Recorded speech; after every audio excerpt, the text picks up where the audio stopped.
నీతి కథ బంగారు మాట.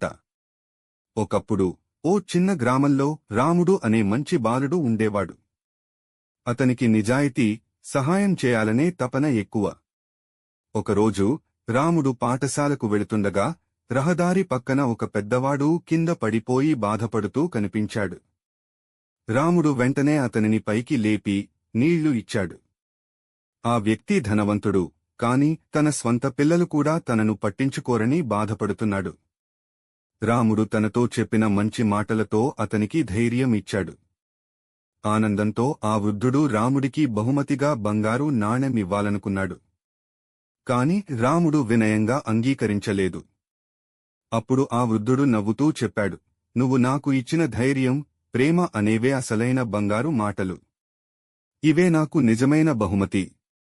ఈ కథ బోధించే నీతి, అభిమానంతో, మంచి మాటలతో మనం ఎవరికైనా ఆనందం కలిగించగలం.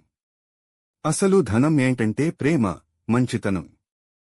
చూశారు కదా పిల్లలు, ఇలాంటి మరిన్ని నీతి మాటలు గల కథలు తెలుసుకోవడానికి ఛానల్ను చూస్తూనే ఉండండి మరియు సబ్స్క్రైబ్ చేసుకోండి, లైక్ చేయండి.